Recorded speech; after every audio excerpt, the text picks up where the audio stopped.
justice hurried is justice buried, justice delayed is justice denied. Due process of law انصاف کے ہر نظام کی بنیادی ضرورت ہے.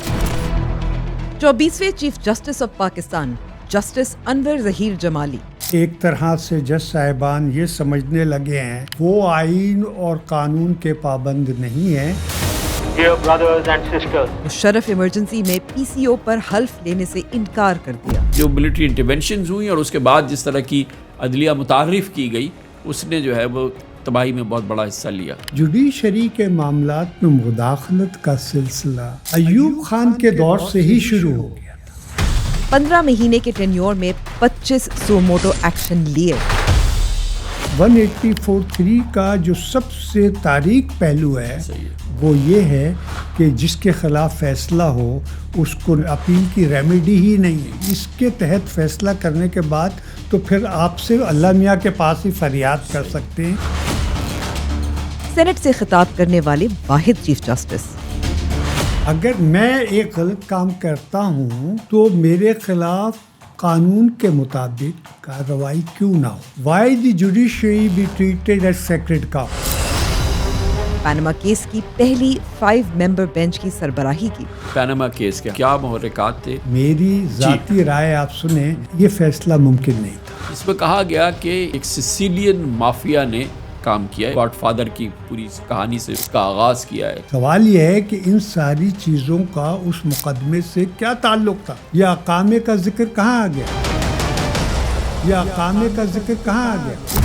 پاناما بینچ نے ہی نواز شریف کو لائف ٹائم ڈسکوالیفائی کیا. اس کے لیے یہی کہہ سکتے ہیں کہ آپ ہی اپنی اداؤں پہ ذرا غور کریں.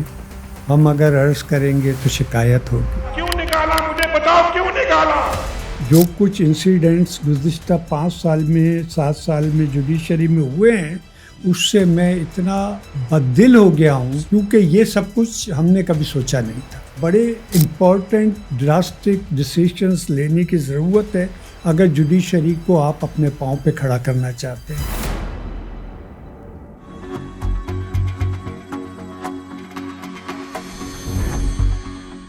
Farmer chief justice of Pakistan, supreme court of Pakistan کے 24th چیف جسٹس جناب جسٹس انور ظہیر جمالی آج ہمارے ساتھ ہیں. بہت بہت شکریہ جج صاحب، آپ نے ہمیں جوائن کیا ہے. یہ فرمائیے گا کہ ایک عام تصور یہ ہے پاکستان میں نظام انصاف کے حوالے سے لوگوں کا اعتماد اتنی تیزی سے گھٹ رہا ہے، کم ہوا ہے، کہ وہ جو کہا جاتا ہے کہ justice ہریڈ is justice buried, justice delayed is justice denied, اس کی مثالیں ہمیں ہر طرف نظر آتی ہیں. مگر کیا واقعی یہ کہنا صحیح ہے کہ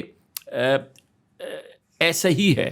کامران صاحب بہت شکریہ کہ آپ نے مجھے آج اس پروگرام میں شرکت کی دعوت دے کے اپنے خیالات کے اظہار کا موقع دیا. آپ نے جو پہلا سوال مجھ سے آج کیا ہے، justice hurried, justice buried, justice delayed, justice denied, وہ بہت ہی اپروپریٹ اور پرٹیننٹ سوال ہے جس کا جواب آنا عام آدمی کے لیے بہت ضروری ہے. ڈیو پروسیس آف لا انصاف کے ہر نظام کی بنیادی ضرورت ہے.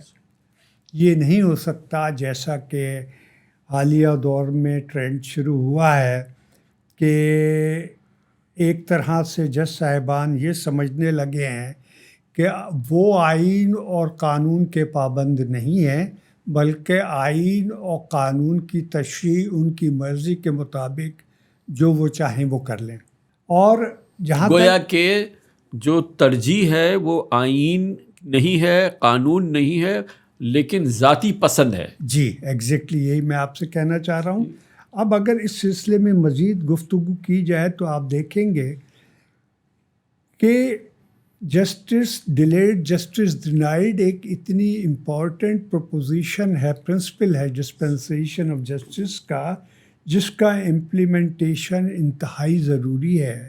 اگر ایک آدمی کو اس کی ریکوائرمنٹ کے مطابق انصاف کے تقاضے پورے کرتے ہوئے فیصلہ ایک مقررہ مدت میں نہیں ملتا تو پھر وہ بعض اوقات وہ ریلیف ہی انفیکچوس ہو جاتا ہے، یعنی پھر اس کا بعد میں کوئی مقصد نہیں رہتا۔ یہ جو ڈیلے عام طور پہ کیسز میں ہوتی ہے، اس میں بہت سی چیزیں ایسی کنٹریبیوٹ کرتی ہیں جس کے بارے میں کوئی ڈیفینیٹ ایکشن لینا اتنا آسان کام نہیں ہوتا۔ مثلاً یہ کہ میرے دل میں وکلا برادری کے لیے بڑی احترام ہے، لیکن اکثر و بیشتر مقدمات میں اس قسم کی ڈیلے کا ایک بڑا کاز جو وجہ ہوتی ہے وہ وکلا کی طرف سے اور لیٹیگنٹ پبلک کی طرف سے خود ڈیلے کرنے کی ٹیکٹکس استعمال کرنے کی وجہ سے ہوتی ہے۔ اگر قانون میں دی ہوئی شقوں اور قانون کے تقاضے کو پورا کرتے ہوئے ایک مقدمے کو چلایا جائے تو میں سمجھتا ہوں کہ 2 سے 3 مہینے کا وقت ایک فیملی سوٹ کے ڈسپوزل کے لیے مور دین سفیشینٹ ہے، اور اس میں انصاف کے سارے تقاضے پورے کرتے ہوئے عدالت اپنا فیصلہ دے سکتی ہے۔ ایک اور پہلو جو بہت اہمیت کا حامل ہے اور جس کے لیے میں اکثر مختلف فورمز پہ بھی پہلے ذکر کر چکا ہوں، وہ یہ ہے کہ جو میرٹ پہ اپائنٹمنٹس جب تک ججز کے نہیں ہوں گے، ان میں خود اعتمادی نہیں ہوگی، ان میں ریکوائرڈ کوالیفیکیشن اور قابلیت نہیں ہوگی، تو وہ ان چیزوں کی اہمیت کو سمجھ نہیں سکیں گے اور ان چیزوں کے بارے میں اتنے زیادہ حساس نہیں ہوں گے کہ یہ کتنی اہمیت کے حامل ہے اور ان کو کتنا ریجڈلی ریسٹرکٹلی فالو کرنے کی ضرورت ہے۔ سب سے اہم بات، میرٹ کرائٹیریا بنایا جائے۔ اب ججز کے اپائنٹمنٹ میں دوسری کنسیڈریشنز آ جاتی ہیں میرٹ سے ہٹ کے، تو ظاہر ہے اس کا نتیجہ یہ نکلتا ہے کہ جو ججز کے اپائنٹمنٹ ہوتے ہیں وہ بعض اوقات ایسے ہوتے ہیں کہ جن پہ انگلی اٹھائی جا سکتی ہے۔ لیکن ایک بات میں جانتا ہوں کہ کسی زمانے میں جب میں نے وکالت شروع کی تھی، یہ غالباً 1974 کی بات ہے، تو کم از کم 10 میں سے 9 ججز ایماندار ہوا کرتے تھے۔ کوئی اکا دکا جج ایسا ہوتا تھا جس کی ریپوٹیشن خراب ہوتی تھی، اور اس کا نتیجہ یہ ہوتا تھا کہ دوسرے جج صاحبان اس کا بائیک آؤٹ کرتے تھے، اس سے فاصلہ رکھتے تھے کہ چونکہ اس کی گویا یہ بات درست نہیں ہے کہ جب ایماندار اور بہترین ججز کی بات ہوتی ہے، میں نے پہلے بھی عرض کیا کہ آپ کا پورا دور جو ہے وہ بڑا غیر متنازع رہا ماشاءاللہ، مگر یہ کہا جاتا ہے justice A R Cornelius, justice Zorab Patel, justice Bhagwan Das, جب اس طرح کے نام آتے ہیں تو ایسا لگتا ہے کہ جیسے ہمارے ہاں عدلیہ میں یہ 5 7 8 10 12 نام ہیں جو یہ ہے۔ اب آج وہ دور آ گیا ہے کہ جہاں پر اب ڈھونڈتے ہیں کہ یہ جو ہے یہ صحیح ہے یا یہ صحیح، صرف مالی طور پہ نہیں مگر ایک ذہنی طور پہ بھی، نظریاتی طور پہ بھی، اخلاقی طور پہ بھی تو آنیسٹ ہونا چاہیے نا۔ کامران صاحب، آپ کی اس بات سے میں تھوڑا سا اختلاف کروں گا۔ میں سمجھتا ہوں کہ جب سے میں اس قانون کے پیشے سے منسلک ہوا ہوں اور میں نے جو پاکستان میں عدلیہ کی تاریخ پڑھی ہے اور مختلف ججز کے بارے میں ان کے فیصلوں سے اندازہ لگایا ہے اور رپورٹڈ ججمنٹ سے اور ان کے لائف اسکیچ جو پڑھے تو اس سے، تو ایک بڑی تعداد ایماندار، نہیں، آپ نے تو فرمایا کہ شروع میں جب تھا تو اس وقت تو 10 میں سے 9 پہ کوئی شک ہی نہیں ہوتا تھا۔ یہ تو سبارڈینیٹ جوڈیشری کی بات کرتا ہوں، اور سپیریئر جوڈیشری میں تو اس قسم کا کوئی بات تھی ہی نہیں۔ اچھا، یعنی لوگ آنکھ بند کر کے اپنا مقدمہ جب لے کے جاتے تھے ان کے سامنے تو وہ یہ محسوس کر لیتے تھے کہ we are in safe hands اور ہمیں انصاف ملے گا۔ جیسا یہ کہ کایا جب جو پلٹی، یہ نظام انصاف کی میں کہوں گا کہ جو کایا پلٹ گئی کہ سپریم کورٹ تک میں جو ہے وہ انصاف اور سچ کا بول بالا جو ہے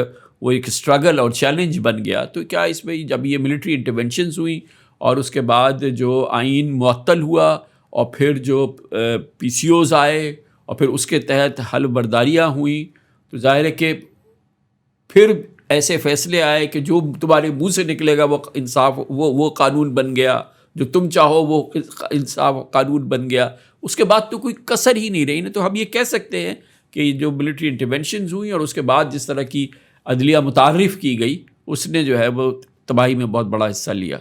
دیکھیے اس ساری باتوں کی ابتدا جو ہے وہ مولوی تمیز الدین کیس سے ہوتی ہے 1956 میں، جب کہ عدلیہ نے جو ہے عوام کی توقع کے اور آئین و قانون کے خلاف ایک ایسا فیصلہ دیا جس میں ایک غاصب کو حقدار ٹھہرا دیا گیا حکومت چلانے کا، اور وہ جو ایک غلط روایت قائم ہو گئی وہ ایسی ہوئی کہ اگر وہ اس وقت فیصلہ آئین و قانون کے مطابق ہو جاتا، جیسا کہ سندھ چیف کورٹ رول نے دیا، سندھ چیف کورٹ نے یہی دیا تھا فیصلہ ٹھیک ہے کہ جی یہ نہیں ہو سکتا، تو وہ پھر گردہ کشتہ روز اول والی بات ہوتی، اور اس کے بعد سے یہ چیزیں اس طرح سے جمہوری قوتوں کے عوام کے ہاتھ سے نکل کے ایک دوسرے راہ پہ چلی گئی. تو پاکستان میں انصاف کی فراہمی اور نظام انصاف کی تقویت کو پہ جو کیل ٹھوک دی گئی پہلی، وہ 1956 میں ہی ٹھوک دی گئی تھی. جی، اور وہاں سے پورا سسٹم ایک طرح سے باہر سے کنٹرول ہونے لگا اور ڈی ریل ہو گیا. عدلیہ کسی بھی طرح سے اپنی کوتاہیاں جو کچھ ماضی میں ہوتی رہی ہیں اور اب جو کچھ ہو رہا ہے وہ بھی آپ کے سامنے ہے، اپنے آپ کو مبرہ نہیں کر سکتی. اگر یہ سمجھا جائے کہ میں تو ہمیشہ سے باوجود اس کے کہ خود عدلیہ کا ایک حصہ رہا ہوں تقریباً 20 سال، میں ہمیشہ سے اس بات کا قائل رہا ہوں کہ عدلیہ کو سیکریٹ کاؤ کے طور پہ سمجھنا ایک غلط اپروچ ہے. ان کے لیے بھی ان کی بھی اکاؤنٹیبلٹی ہونی چاہیے. اگر میں نے ایک نظر آ رہا ہے کہ غلط فیصلہ کیا ہے، آئین و قانون سے باورائے فیصلہ کیا ہے اور انصاف کے تقاضوں سے ہٹ کے دوسری کنسٹیٹیوشن پہ فیصلہ کیا ہے، تو میری اکاؤنٹیبلٹی کیوں نہ ہو؟ تو سر ہے نا فورم سپریم جوڈیشل کاؤنسل ہے نا، اس کی آپ اس کی پرفارمنس دیکھیے. کبھی سپریم جوڈیشل کاؤنسل نے اتنے عرصے میں صرف ایک کیس تھا جسٹس شوکت علی کا، جن کو صرف ایک معمولی سے ایک ان لائسنس گن خریدنے کے سلسلے میں مس کنڈکٹ میں ملازمت سے فارغ کیا گیا تھا. اس سے بعد کی ہسٹری آپ دیکھ لیجئے. ابھی سپریم جوڈیشل کونسل کا فیصلے کی جو پرفارمنس ہے وہ آپ کے سامنے ہے، ٹھیک ہے نا. ابھی جو کچھ شوکت علی صدیقی کے کیس میں ہوا وہ سب آپ کے سامنے ہے کہ کس طرح قانون کا انصاف کا خون کیا گیا، ٹھیک ہے نا. تو یہ ساری باتیں ایسی ہیں. جب عدالت عظمیٰ، عدالت عالیہ کے ایک سینئر جج کو انصاف نہ دے سکے اور اس کا خون، جیسے آپ نے فرمایا، یہ بالکل یہی تاثر ہے، تو ایک عام پاکستانی، ایک عام جو بیچارہ لیٹیگنٹ ہے، جو اپنی پٹیشن یا اپنی درخواست لے کے جاتا ہے، وہ کہاں سے انصاف ڈھونڈے گا سر؟ آپ بالکل درست کہہ رہے ہیں، اور ہمیں ان چیزوں کے بارے میں بہت سیریس کنسیڈریشن کی ضرورت ہے. لیکن میں یہ ایک المیہ ہی کہوں گا کہ اکثر میرا اس بات پہ دوسرے دوستوں سے اختلاف رائے ہوا ہے. وہ ہمیشہ ایک بات کہتے رہے ہیں میرے کچھ دوست کہ قانون میں تبدیلی کی ضرورت ہے، اور میں ہمیشہ سے کہتا ہوں کہ انگریز کا بنایا ہوا وہ قانون جو وہ یہاں چھوڑ کے گئے ہیں، مثلاً code of civil procedure, criminal procedure code اور دوسرے قوانین، وہ اتنے ساؤنڈ اور ایگزاسٹو ہیں کہ ان کو فالو کرتے ہوئے انصاف کے سارے تقاضے بھی پورے کیے جا سکتے ہیں. گویا جو اصل قانون ہے اس میں قوت ہے، کمپوزٹ ہے، ہر لحاظ سے وہ قانون فراہم، بالکل تبدیلی کی کوئی ایسی وجہ. اور فالٹ ہم میں ہے.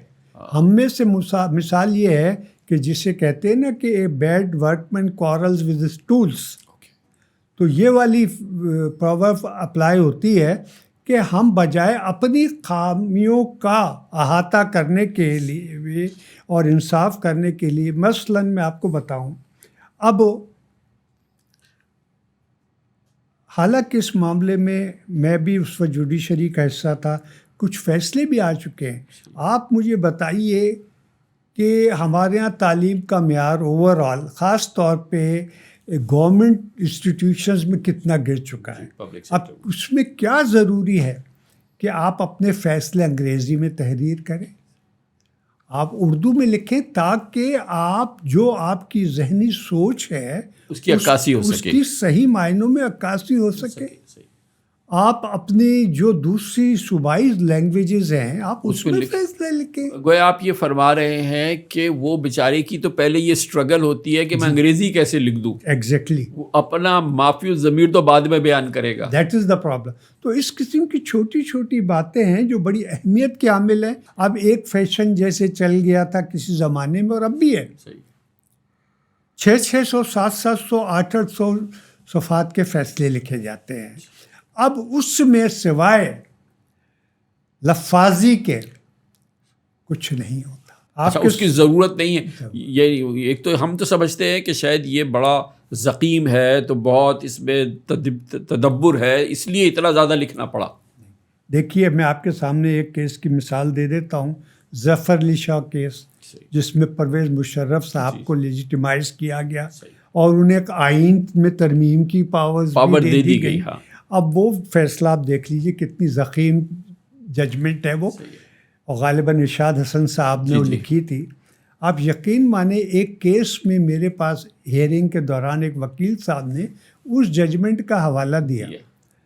تو جب انہوں نے مجھے حوالہ دیا تو میں بھائی یہ وکیل صاحب یہ اتنی موٹا ججمنٹ ہے، اسے تو مجھے پڑھنے میں 1 ہفتہ لگے گا، لیکن میرا دیکھا ہوا ہے، آپ مجھے یہ بتائیے کہ آپ اس کے ایک مثال کے طور پہ کہہ رہا ہوں 890 شروع کے پیجز پہ ریلائی کرنا چاہتے ہیں یا آخر کے 10 پیجز پہ، جس میں ان 890 پیجز کو اپ سائڈ ڈاؤن کر دیا گیا. اچھا، خود ہی. ہاں دیکھیں نا، اس میں تو آئین اور قانون کی وہ باتوں کا ذکر کیا تھا جو بتاتی ہیں کہ یہ قانون اور یہ آئین کیا چیز ہے. اور آخر میں آپ نے کیا یہ کہ ایک غاصب کو لیجیٹیمائز کر دیا، اور وہ پاور جو کہ آپ کسی کو بھی نہیں تھی آئین میں ترمیم کی وہ بھی دے دی. تو اب اس قسم کے فیصلے جو ہے نا، یہ ججز صاحبان کے لیے انتہائی ضروری ہے کہ وہ مقدمے کی نوعیت کو سمجھ کے جو مین پوائنٹ فار ڈٹرمنیشن ہے، مثلاً ایک خاتون کا ڈسولوشن آف میرج کا کیس ہے، اس میں آپ کے پاس پوائنٹ فار ڈٹرمنیشن ایک ہے کہ کیا یہ خاتون طلاق کی حقدار ہے یا نہیں. اس کے لیے قانون میں باقاعدہ ڈسولوشن آف میرج کے گراؤنڈز دیے گئے. اس کے یارڈ اسٹک پہ آپ اسے دیکھیں اور 2 4 5 صفحوں میں فیصلہ لکھیں، بجائے اس کے کہ 30 اور 40 اور 50 صفحات لکھ رہے ہیں آپ جن کی کوئی اہمیت نہیں. یہ میکرو لیول کی ساری گفتگو ہو گئی. اب ہم آتے ہیں جو کہ دراصل چیزیں ہیں.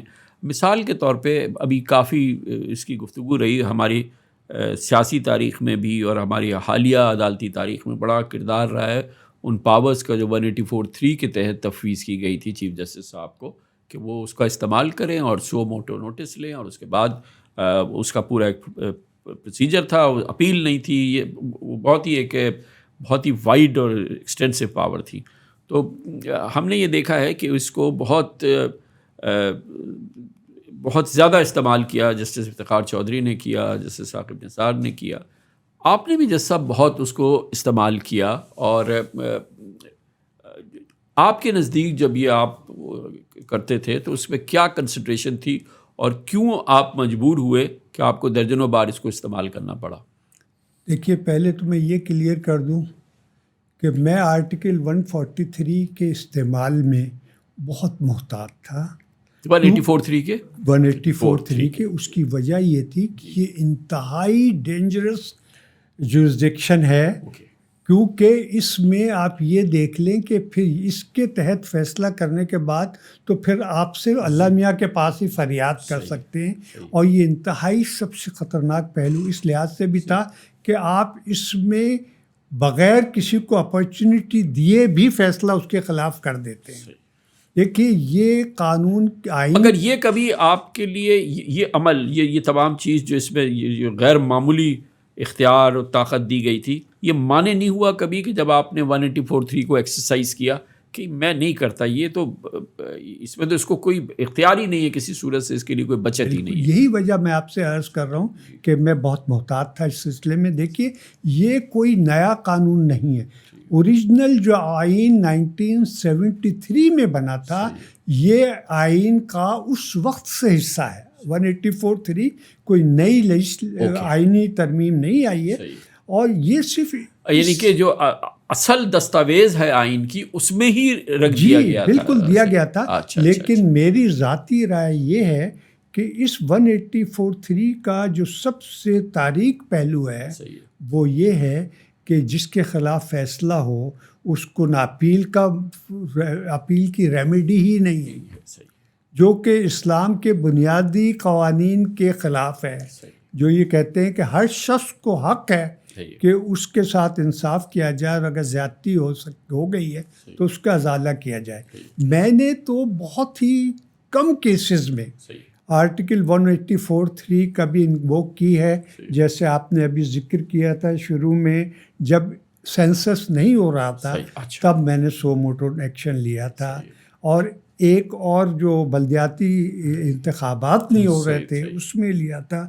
اور اس کے فائدے بھی ہوئے، ظاہر ہے کہ لوکل باڈیز الیکشن نہیں ہو رہے، پھر وہ ہوئے، سینسس نہیں ہو رہا تھا، سینسس ہوا. اب اس کے برعکس میں آپ کو بتاؤں، ایک میں نے وہ سو موٹو ایکشن لیا تھا جو ایک کسی منسٹر کے بیٹے نے کسی خاتون کے بچے کو، اکلوتے بیٹے کو گولی مار کے ہلاک کر دیا تھا، اور بعد میں وہ خبر آئی تھی اخبار میں جو میری نظروں میں گزری تھی کہ اس کو 15 دن یا مہینے میں ہی عدالت نے بری کر دیا تھا.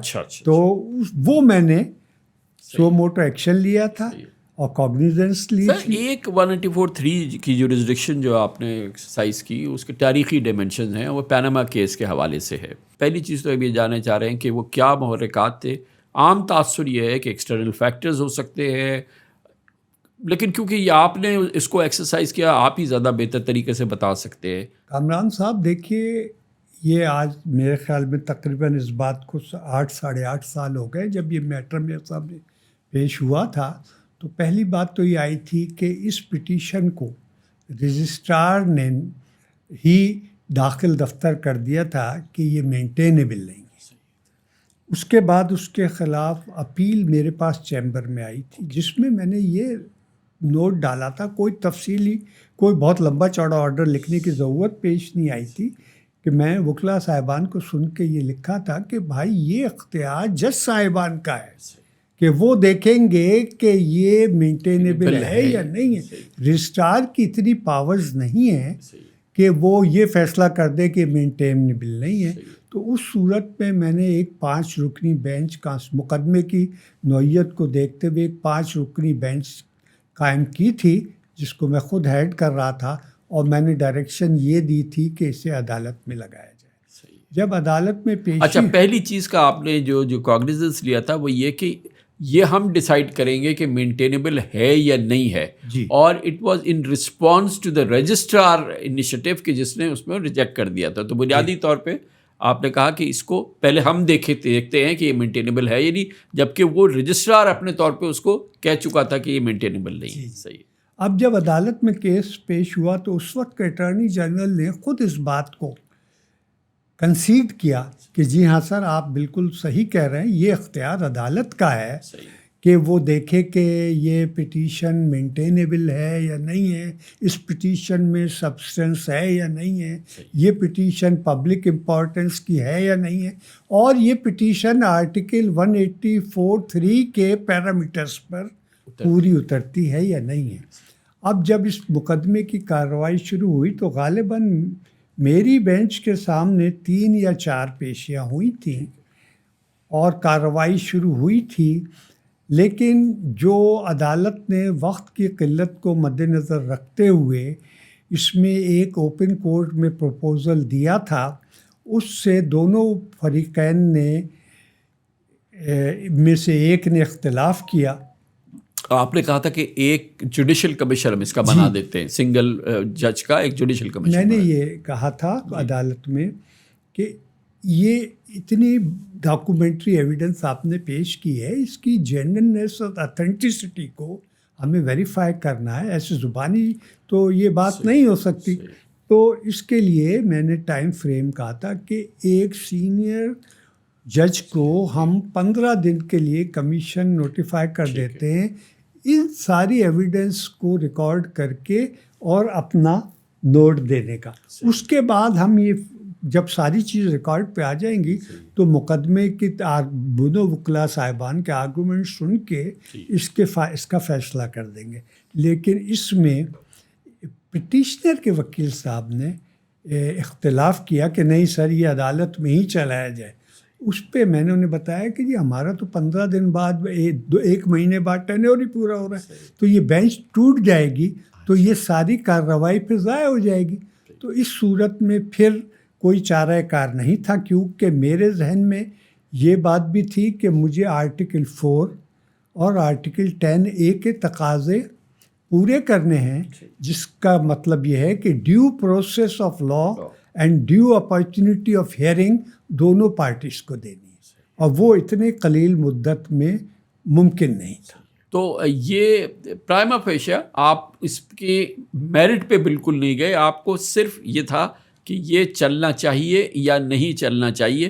اور ابتدائی طور پہ آپ نے اس سلسلے میں ایک تاثر تو بنا لیا ہوگا نا جیسا کہ یہ ہے ہمارے لیے. دیکھیے کامران صاحب، یہ سوال صرف ایکیڈمک ڈسکشن کے لیے کچھ اہمیت کا حامل ہو سکتا ہے جو میں مناسب نہیں سمجھتا.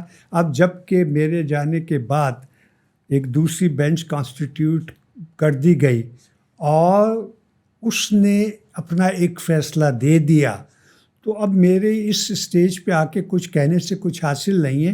لیکن اگر میری ذاتی رائے آپ سنیں تو یہ فیصلہ ممکن نہیں تھا.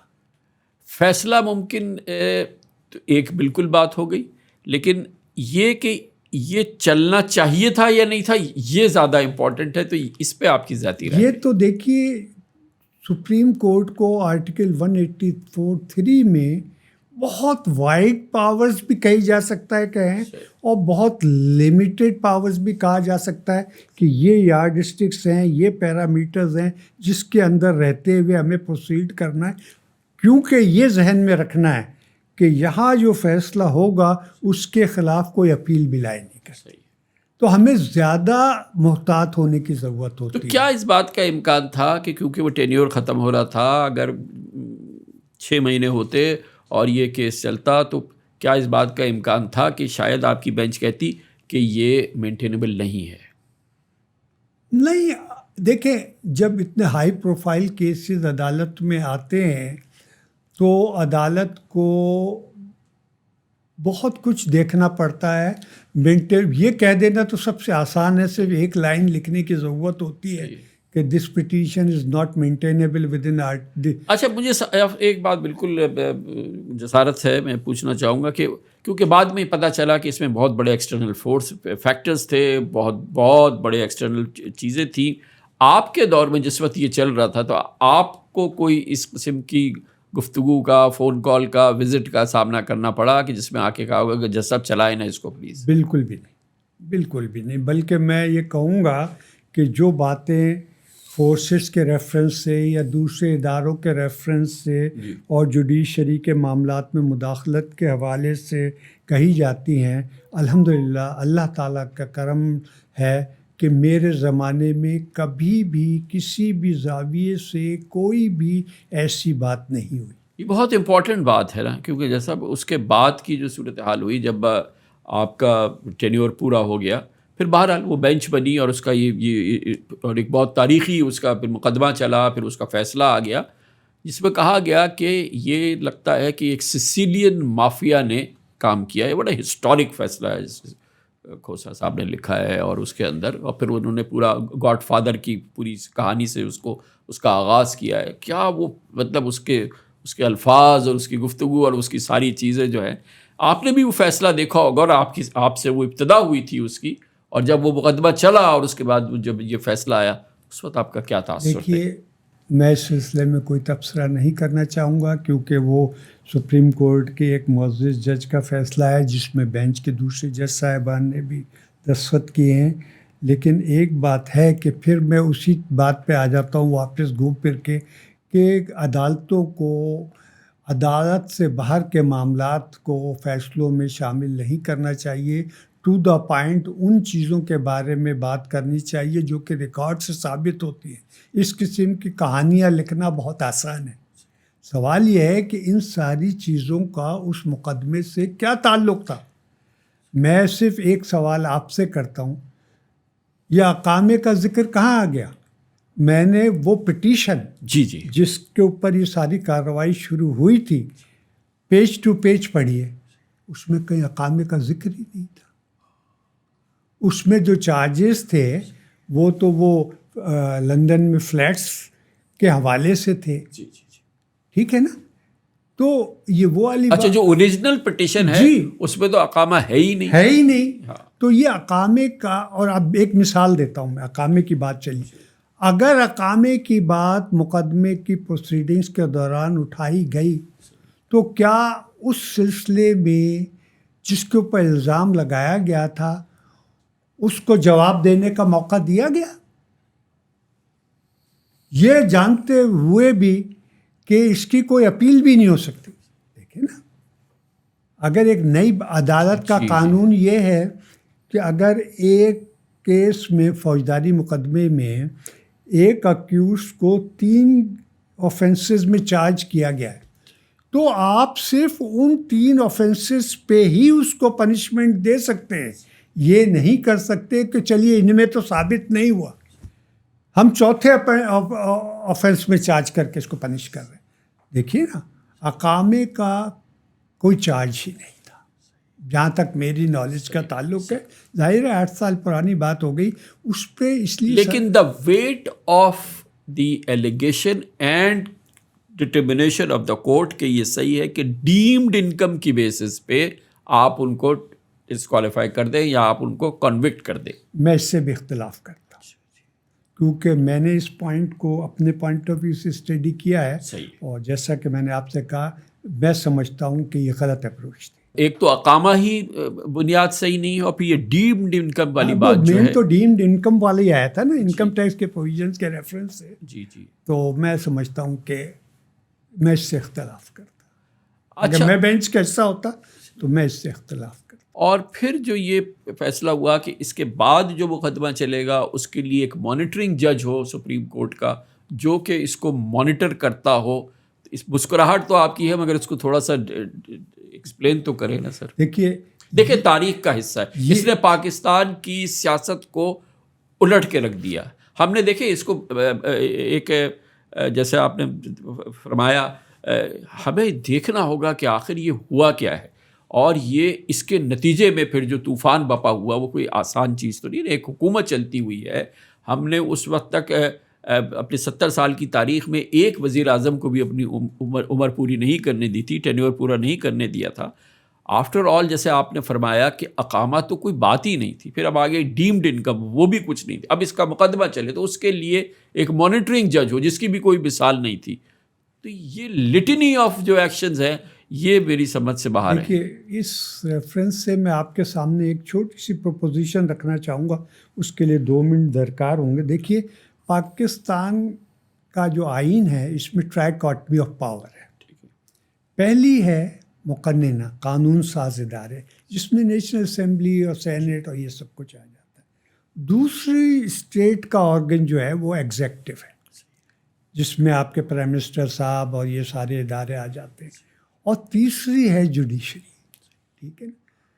اصل مسئلہ جہاں سے پیدا ہو رہا ہے کہ جب ایک ادارہ دوسرے ادارے کی جورسڈکشن پہ انکروچ کرنے کی کوشش کرتا ہے تو یہ کمپلیکیشنز پیدا ہوتی ہیں. اگر تمام تینوں ادارے اپنے اپنے دائرۂ کار میں رہتے ہوئے اپنے اپنے فرائض انجام دیں تو یہ صورتحال پیدا ہونے کی ضرورت نہیں. ٹھیک ہے نا. اور یہاں پہ انفارچونیٹلی یہ بہت فریکوینٹلی ہوتا رہا ہے کہ جوڈیشری نے بھی ان معاملات میں مداخلت کی جو کہ دراصل نہیں ہونی چاہیے. اچھا، ایک طرف آ گیا کہ یہ اقامہ کی کریڈیبلٹی، اس کے بعد ڈین رمکن کی کریڈیبلٹی، اس کے بعد اس کی بنیاد پر آپ لائف ٹائم سیاست سے تا حیات نااہل ہو جائیں کیونکہ آپ صادق اور امین نہیں ہیں. اب یہ تو وہ جج صاحب ہی ایکسپلین کر سکیں گے کہ یہ تو بینچ ہے سر، یہ بینچ یہ ہے. پنشمنٹ کہاں سے لے کر آئے. دیکھیے نا، یہ تو ایسے ہی ہو گئی کہ کسی شخص نے کسی کی کوئی چھوٹی سی چوری کر لی کہ وہ اس کا اکیوز ہو، تو کیا آپ اسے ڈیتھ سینٹینس ایوارڈ کریں گے؟ یہ لمیٹیشنس تو ہونی چاہیے نا. تو یہ ساری چیزیں، اب میں کچھ کہنا اس اسٹیج پہ جب کہ ڈاؤن دا لائن 8-10 سال ان باتوں گزر چکے ہیں مناسب نہیں سمجھتا. یہ تو اس کے لیے یہی کہہ سکتے ہیں کہ آپ ہی اپنی اداؤں پہ ذرا غور کریں. ہم اگر عرض کریں گے تو شکایت ہوگی. مگر سر اس نے پاکستان کی تاریخ کا، پاکستان کی ترقی کا، پاکستان کے نظام کی کایا ہی پلٹ دی نا. دیکھیں جس وقت یہ صورتحال ہوئی ہے، ہم بھی اس کو کور کر رہے تھے پروفیشنلی، اور جو بات میں آج آپ سے کہہ رہا ہوں اس وقت بھی ہم یہی کہہ رہے تھے کہ پاکستان صحیح چل رہا تھا. کوئی اتنا بڑا کوئی وہ نہیں تھا، معیشت کے لحاظ سے بھی صحیح چل رہا تھا، کوئی ایسے پرابلم نہیں تھی. شاید بہتری کے نمبرز تھے جو صورتحال تھی. اس کے بعد ان کو فارغ کر دیا گیا، ان کا پورا نظام ختم کر دیا گیا. پھر سینٹ میں ان کی سیٹس نہیں ہوئی، پھر وہ کبھی سیاست میں نہیں رہ سکتے، پھر حکومت بدل گئی، پھر سارا کچھ ہو گیا. تو جس فیصلے پہ آپ نے شعر پڑھا ہے، تو کیا قوم شعر پڑھ کے چپ ہو جائے؟ اس کا کوئی مداوع نہیں ہے نا. نہیں ہے نا. یہی تو قانون میں یہی تو مسئلہ آ رہا ہے کہ جس کے لیے میں نے آپ سے بہت پہلے کہا کہ why the judiciary be treated as sacred cow. Why there should not be a forum for proper accountability. دیکھیں نا، اب اس کے لیے تو ہم آئین میں ترمیم کریں نا سر اس کے لیے. اور ایسے ایسے گیم کھیلے جاتے ہیں کہ میں تو ان کو یہ سوچتا ہوں کہ ان کو بھی سیلیوٹ کرنے کی ضرورت ہے کہ کس طرح یہ دیکھیے. قانون کے بارے میں ہمیشہ سے کہا جاتا ہے کہ اس کو میلافائڈی ایٹریبیوٹ نہیں کیا جا سکتا کہ کوئی قانون بدنیتی پہ مبنی. لیکن اب وہ وقت آ گیا ہے کہ ہمیں یہ بھی سوچنے کی ضرورت ہے کہ کیا یہ آئین میں ترمیم یا یہ قانون بدنیتی پہ مبنی نہیں. کہیں دنیا میں آپ نے نہیں سنا ہوگا کہ جناب ایک طرح سے 3 چیف جسٹس بیٹھیں گے. پھر چیف جسٹس کس مقصد کے لیے رہ گیا؟ اور اگر ایک شخص اہل نہیں ہے چیف جسٹس بننے کا تو پھر اسے آپ نے بنایا کیوں ہے؟ ٹھیک ہے نا.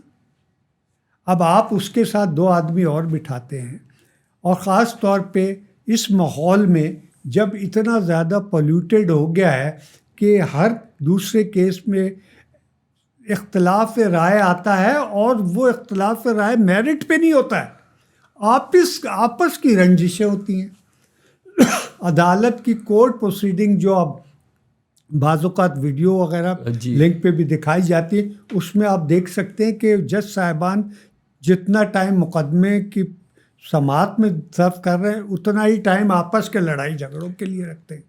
اچھا، مجھے آگے دوسری بات کرنی کیونکہ آپ نے ذکر کر دیا. یہ فرمائیے گا کہ یہ ایک غیر معمولی چیز ہوئی ہے. جسٹس فائز عیسیٰ نے اس کی لائیو ٹرانسمیشن کا حکم دیا اور وہ براڈ کاسٹ ہوئی، اور پھر ساری دنیا نے وہ مناظر دیکھے جو ساری زندگی میں تصور نہیں کیے جا سکتے تھے، اور وہ بہت ہی ایکسٹینسولی دیکھے. اور انہوں نے اپنی طرف سے کہا، اوپن کر دیا عدالت عظمیٰ کو کہ بھائی ساری قوم کا حق ہے وہ دیکھے.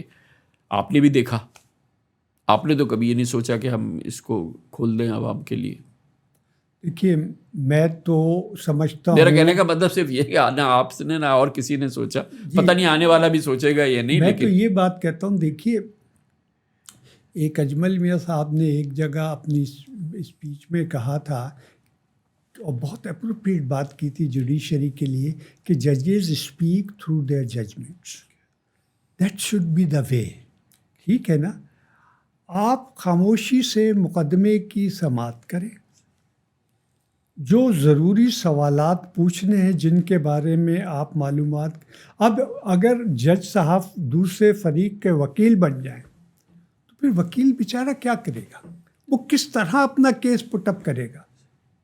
ہم نے تو وہ زمانہ دیکھا ہے جب وکالت شروع کی تھی مڈ 70s میں کہ باقاعدہ جج صاحبان خاص طور پہ جونیئر وکلا کو عدالت میں انکریج کرتے تھے، انہیں گائیڈ کرتے تھے تاکہ وہ کورٹ کے ڈیکورم کو سمجھ سکیں، قانون کو سمجھ سکیں اور اچھا وکیل بن سکیں۔ اب آپ مجھے بتائیے کہ ایک طرف ایک وکیل کھڑا ہے جس کی بہت ساری لمیٹیشنس ہیں، دوسری طرف ایک جج صاحب بیٹھے ہوئے ہیں جو سمجھتے ہیں کہ میں ہوں جو کچھ ہوں، تو اب اس کے سامنے وکیل اپنے مقدمے کی کیسے صحیح طریقے سے پیروی کر سکتا ہے جب وہ سننے کو ہی تیار نہیں ہے؟ یہ فرمائیے گا کہ آپ کی رخصتی کے بعد سے آپ کا ٹینیور پورا ہوا کہ جناب جسٹس ثاقب نثار، پھر جسٹس آصف سعید کھوسہ، پھر جسٹس عمر عطا بندیال، اور پھر اس کے بعد بھی ابھی ہم یہ دیکھ رہے ہیں کہ جسٹس گلزار، خاص طور پہ جسٹس گلزار، اور پھر جسٹس فائز عیسیٰ، کہ تھم کے ہی نہیں دے رہا طوفان، ایک کے بعد ایک طوفان اور ایک کے بعد ایک سے بڑا تنازع، ایک سے ایک دور۔ جسٹس ثاقب نثار کا دور ایک دن اس کا جو ہے وہ الگ کتاب ہے۔ اس کے بعد جسٹس آصف سعید، جسٹس گلزار آئے، انہوں نے تو کراچی شہر پر جو قیامت ڈھائی ہے وہ تو لوگوں کی بیچاروں کی دعائیں ہیں جو کہ کہاں تک آسمان تک پہنچ رہی ہیں، کوئی کچھ نہیں پوچھ سکتا کوئی۔ پھر جسٹس عمر عطا بندیال آ گئے، پھر یہ کس جرم کی سزا ملی ہے ہمیں؟ دیکھیں، صحیح بات تو یہ ہے کہ جب کام میرٹ پہ نہیں ہوں گے تو یہ سارے کانسیکوینسز تو فالو ہوں گے۔ میں آپ سے ایک بات کہوں، میں آپ سے تھوڑا اس بارے میں ڈس ایگری بھی کرتا ہوں، یہ جوڈیشری کے معاملات میں مداخلت کا سلسلہ ایوب خان کے دور سے ہی شروع ہو گیا تھا اور اس کے بعد سے یہ کبھی رکا نہیں۔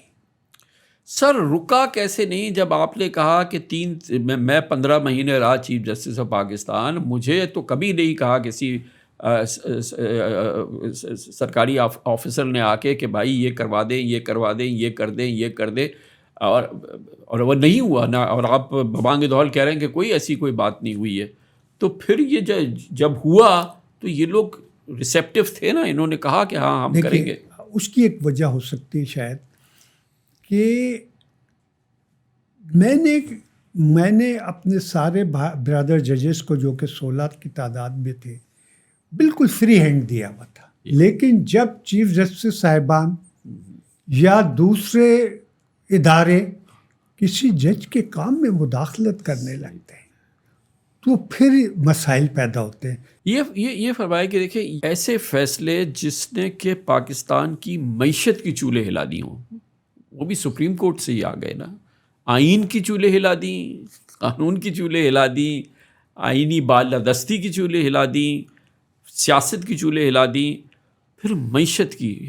میں بات کر رہا ہوں جسٹس افتخار چودھری کے دور کے اندر پاکستان اسٹیل کی پرائیویٹائزیشن کے خلاف فیصلہ، ریکوڈیک کے خلاف فیصلہ، کارکے کے خلاف فیصلہ، اس نے پاکستان کے صرف کھربوں روپوں کا نقصان نہیں کیا ہے، یعنی کہ لٹرلی $6 بلین کا فائن لگا ریکوڈیک کے کیس کے اندر۔ پاکستان اسٹیل کی پرائیویٹائزیشن نہ ہونے دے کے اس کا کھربوں روپے، سینکڑوں ارب روپے کا نقصان ہو گیا۔ اچھا سر، جب یہ فیصلے بھی کیے انہوں نے، تو یہ جو آپ نے فرمایا کہ ججز آپ کہتے تھے کہ بھائی اپنی مرضی سے فیصلے کرو، یہ کیسے ہوتا تھا کہ ساتھ کے ساتھ ہر فیصلے پہ ٹھپا لگا دیتے تھے افتخار چودھری کے؟ یہ کیسے ہوتا تھا؟ دیکھیے کامران صاحب، آپ کی اس بات سے میں اتفاق کرتا ہوں، اور آپ دیکھیں گے کہ یہ ساری کارروائیاں جو ہیں اس کے لیے آرٹیکل 184(3) کو استعمال کیا گیا، اور میں نے آپ سے پہلے ہی کہا کہ یہ ایک بہت ہی سود مند بھی اور بہت خطرناک راستہ بھی ہے، جس میں آپ کے پاس کوئی اپنے فیصلے کے خلاف اپیل کا رائٹ ہونے کا بھی حق نہیں ہے۔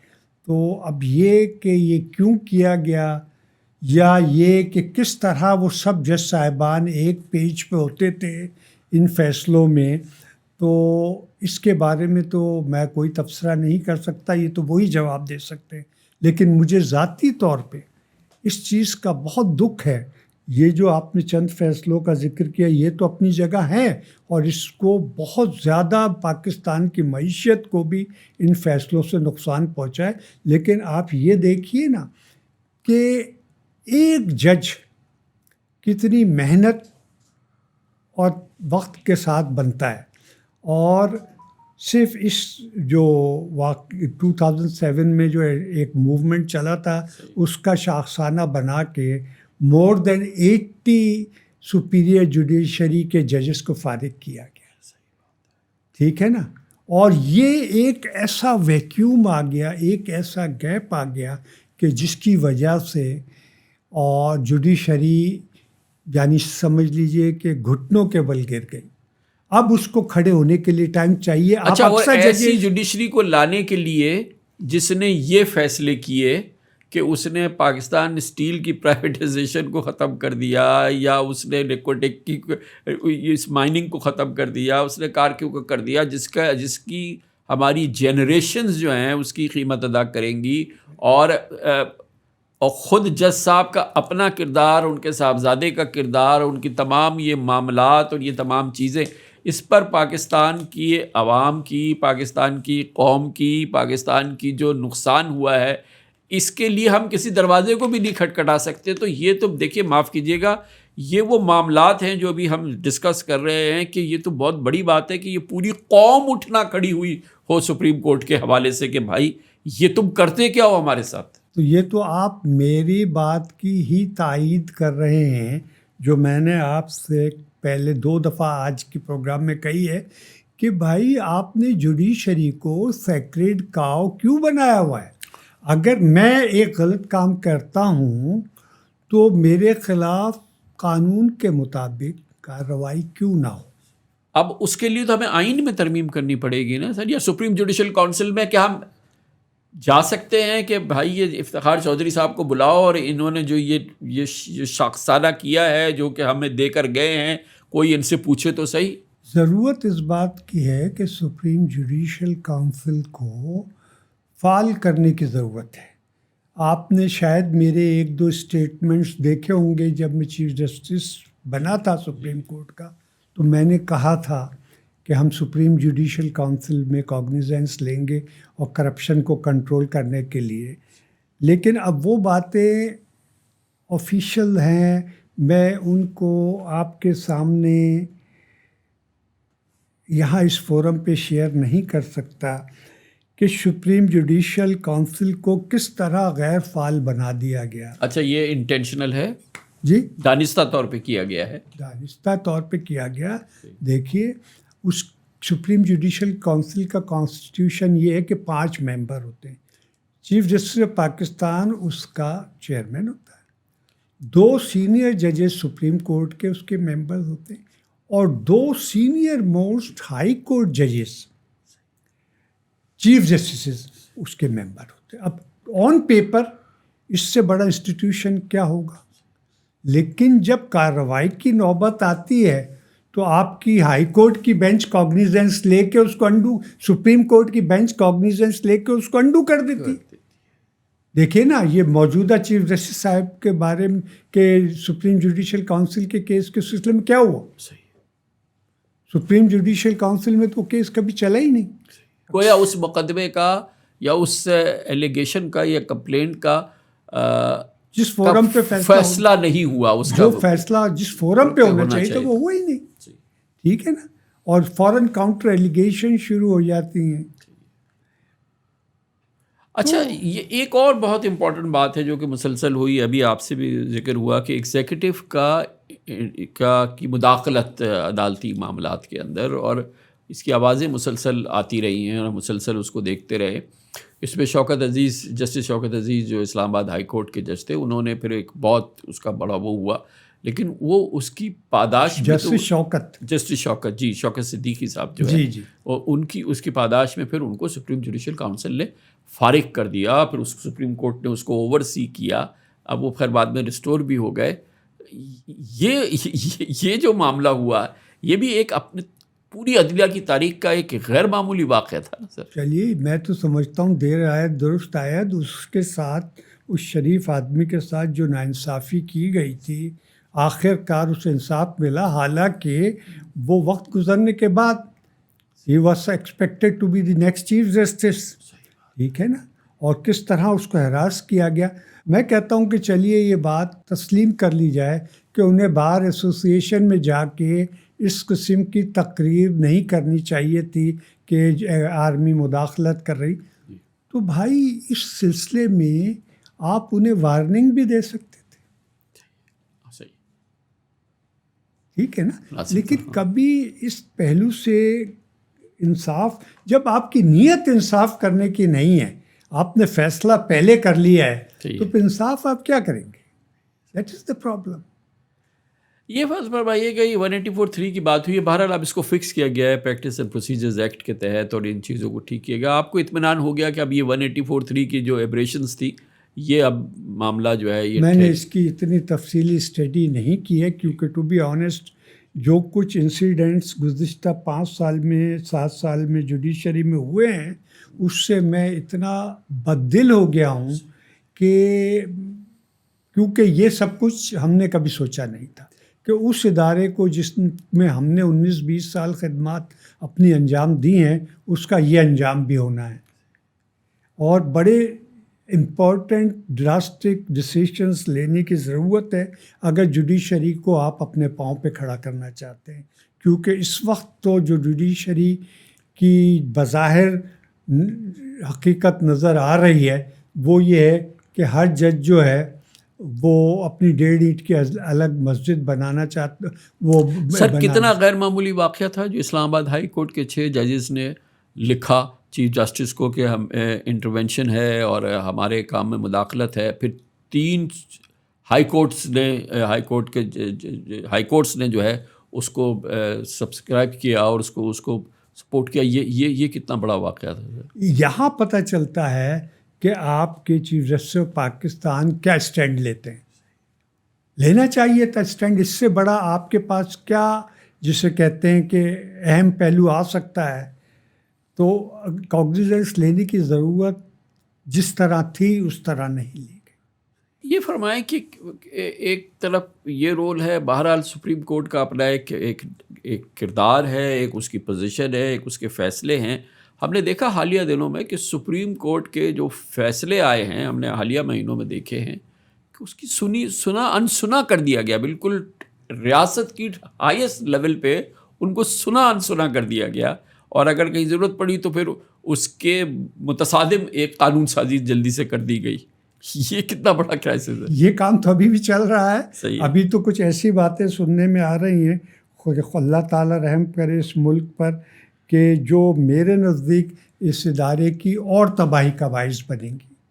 اگر وہ سب کچھ باتوں کو عملی جامہ پہنا دیا گیا تو یہ بہت بڑا المیہ ہوگا. لیکن اگر تاثر یہ ہو کہ یہ فیصلہ سپریم کورٹ کا جو ہے یہ سیاسی بنیاد پہ کیا گیا ہے، یا یہ کہ اس گروپ نے کیا ہے جو سیاسی طور پہ ایک جانب اس کا جھکاؤ ہے، تو بہرحال یہی کہا جاتا ہے کہ سپریم کورٹ کا فیصلہ اس پہ عمل کیا جائے. لیکن اگر یہ تاثر ہو تو پھر کیسے اسے نمٹے؟ تو یہی کہہ سکتے ہیں کہ زبان خلق کو نکارہ خدا سمجھو. ٹھیک ہے نا. اب جب یہ تک نوبت آ جائے کہ ایک بینچ ڈس ایگری کرتی ہے اور جو مائنورٹی بینچ ہے وہ اپنے فیصلے میں یہ بھی لکھ دیتی ہے کہ جناب جو میجورٹی کا فیصلہ ہے وہ بائنڈنگ نہیں ہے، تو اب اس سے باقی کیا رہ جاتا ہے. یہ فرمائیں کہ اس مقدمات کے انبار کو ختم کرنے کے لیے، اس کو اسٹریم لائن کرنے کے لیے ہم نے کوئی میننگ فل کوئی بہت بڑی ہم نے کوئی اس میں ایکشن نہیں دیکھا. آپ کے پاس 15 مہینے تھے، آپ نے اس سلسلے میں کیا ایفرٹ کیا، اور کیا آپ کا تجربہ کہتا ہے کہ اس مسئلے کو جو یہ ساری باتیں ہم کر لیں لیکن آدمی کو انصاف تو ملے نا، اس کو اس کے جنریشنز کو نہ بھی انتظار کرنا پڑے، یہ کیسے ممکن ہوگا؟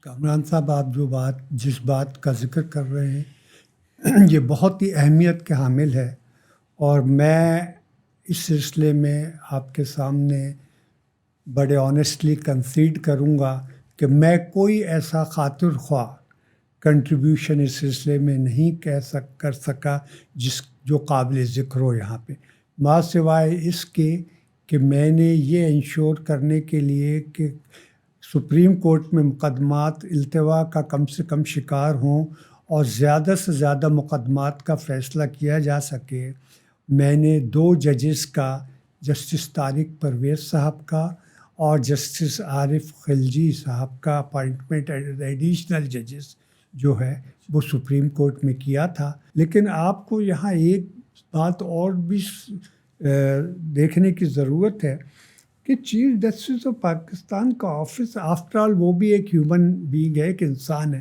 اس کے پاس بیک وقت اتنے پورٹ فولیوز ہوتے ہیں کہ اس کے لیے یہ ممکن نہیں ہوتا کہ ان سب کے ساتھ انصاف کر سکے۔ بہت سے پورٹ فولیو ہوتے ہیں، یہ کیا ہوا ڈاکٹر صاحب؟ مثلاً دیکھیے، میں جوڈیشل کمیشن کا چیئرمین،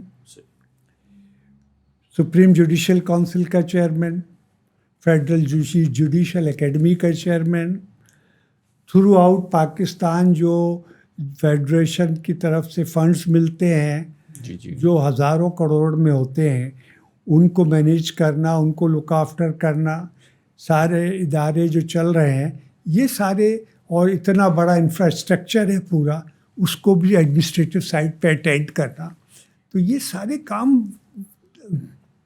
ٹائم کنزیومنگ ہوتے ہیں۔ پھر جوڈیشری کی اپنی سپریم کورٹ کی ایڈمنسٹریشن کمیٹی ایک اور چیز یہ کہ چلیں یہ اس کی ایڈمنسٹریشن یہ سارا آپ نے بیان کر دیا کہ انشور چیف جسٹس یہ کر لے، کیونکہ یہ اس کی جو ریسٹرکشن ہے اس کے لیے سب سے لازم ہے کہ اس کے دور میں انصاف نہ بکے، کہ عدالتی نظام میں رشوت ستانی نہ ہو۔ یعنی کہ یہ کیا مان رہا ہوں میں آپ سے، میں کہہ رہا ہوں کہ عدالتی نظام میں رشوت ستانی نہ ہو، تو یہ بھی کیوں ناممکن ہے؟ یہ کہہ دینا آسان ہے، اس کو عملی جامہ پہنانا بہت مشکل ہے، ٹھیک ہے نا؟ کیونکہ ایک تو یہ بنیادی بات رکھیں کہ جو رشوت لے گا وہ کوئی ثبوت تو چھوڑتا نہیں، اور اگر آپ ہیئر سے باتوں پر چلے جائیں تو پھر تو جوڈیشری خالی ہو جائے گی۔ آپ ثبوت کی بات کر رہے ہیں، لیکن پرسیپشن سے بھی کام ہوتا ہے۔ آپ کے یہاں کوئی جج کیسا ہے اس کا پرسیپشن جو ہے وہ عام ہو جاتا ہے، کیونکہ وہ عام چیز ہوتی ہے۔ مجھے یہ فرمائیے گا کہ جج صاحب کے ایک جج صاحب ہیں، انہوں نے پورا مقدمہ سن لیا، سب کچھ سن لیا، اب وہ فیصلہ ہی نہیں لکھ رہے۔ اب جی سال گزر گیا، اس نے فیصلہ نہیں لکھا، پتہ چلا کہ ان جج صاحب کا، میں حقیقت بتا رہا ہوں، ان جج صاحب کا تبادلہ ہو گیا سپریم کورٹ۔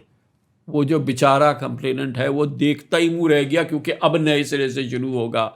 ارے خدا کو مانے، کیا ظلم ہے سر! اور ایک آپ کو معلوم ہے کیا، میں آپ سے عرض کر رہا ہوں کہ وہ وکیل ہے، وہ گیا، اس نے جا کے ٹھک مارا اور اسٹے لے لیا اور بولا یہ لے بھائی میرا کام ہو گیا، یہ میری فیس دے۔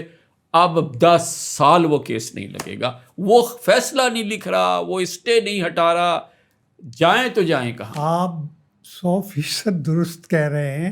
سپریم کورٹ میں بھی یہ صورتحال کا سامنا کرنا پڑا ہے، پھر آپ دوسروں کا کیا کہیں گے؟